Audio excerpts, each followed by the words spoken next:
Hello everyone. Myself Garvit Agarwal, and today I am with a very important topic of class ninth, which is unemployment and its types.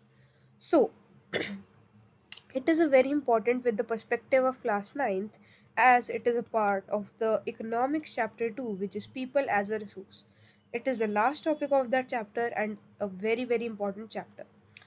In unemployment, its types is the most important thing in the whole chapter. So let's begin with it. So today's learning outcomes will be you will get to know what is unemployment, what are the consequences of unemployment, who can be called unemployed, and the very important topic, which is types of unemployment. So let's begin with the basic introduction, which is what is exactly unemployment. Unemployment is said to exist when people who are willing to work at the prevailing wage rates cannot find jobs. Means the people who are ready to work, who are willing to work at the current job rates are unable to find the jobs. Means they want job but they are not able to get the job. Second, when we talk about unemployed people, we refer to those in the age group of 15 to 59 years. Let's read the third point, then I will explain it. Children below 15 years of age and the old people above 60 are not considered while counting the number of unemployed. So, why are they not counted? The reason is that children below 15 years of age are like they need care. They are very small and they are immature of doing any work. So they are considered unemployed. Whereas comparing to people above the age of 60 years, they also need care. And they like 60 is the average retirement age of many jobs, such as for government teacher jobs, 60 is a retirement age.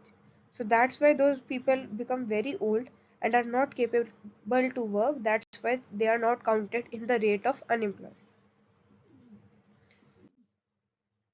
Now we will begin with the second topic, that is consequences of unemployment.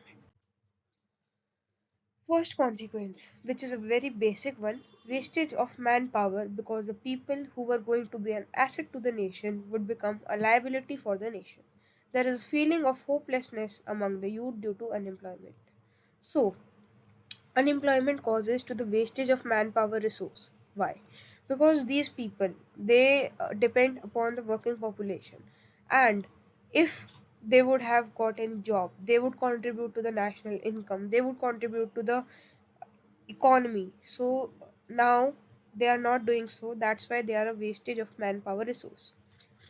It also leads to economic overload, as there is a dependence of the working population on the unemployed population.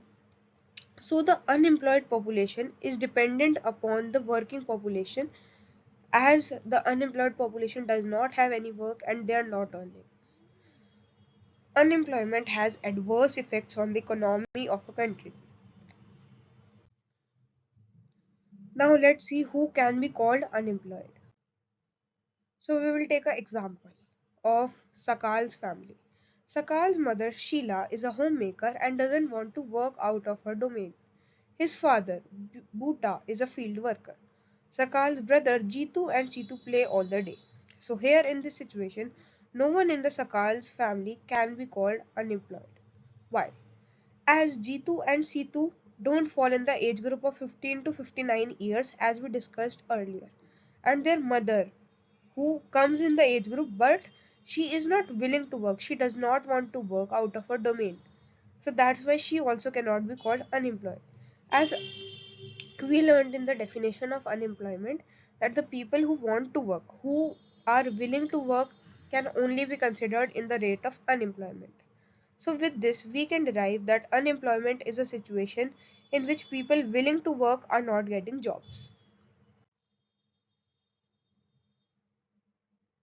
Now we will begin with types of unemployment.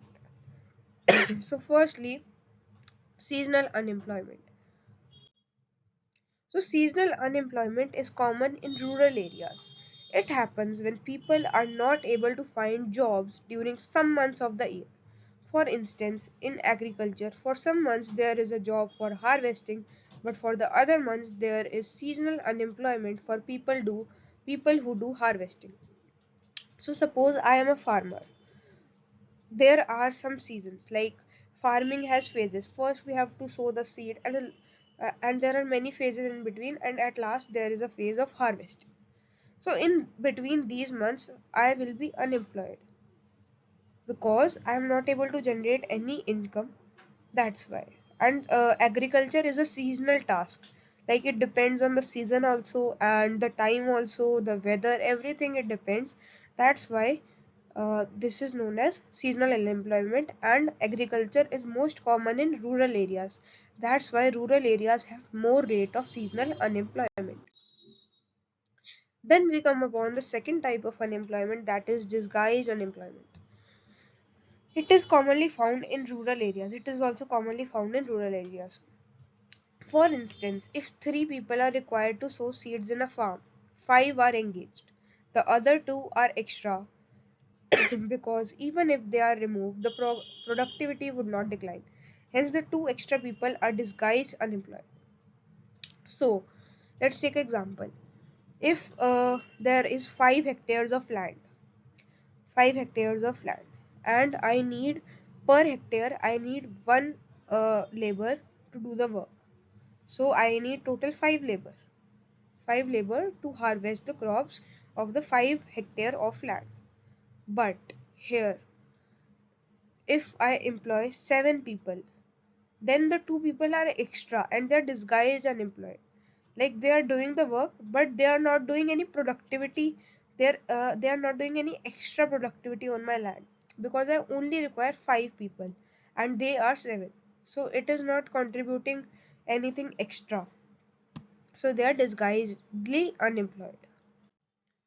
Next come educated unemployment. This is most common in urban areas. This states that people with high educational qualifications are not able to get jobs. This happens because manpower exists in crowded categories, while in certain categories there is shortage of manpower. As we can take the classic example that more and more people want to become engineers or doctors or chartered accountants. These three jobs are very crowded and there is much competition, whereas there are some jobs where the competition is very minimal, such as the jobs of any artist, dancers. These jobs are very, they're not crowded. So this educated unemployment states that people who have very high educational qualifications are not able to get jobs. Means they have acquired very good education and they can become a very good resource, because education is very powerful, but they are unable to get jobs, due to which these resources are getting wasted, and this is known as educated unemployment, and this is most common in the urban areas. Thank you. I hope you have understood it.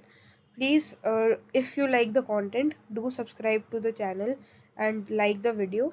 And if you want your friends also to watch it, so please consider sharing it. Thank you.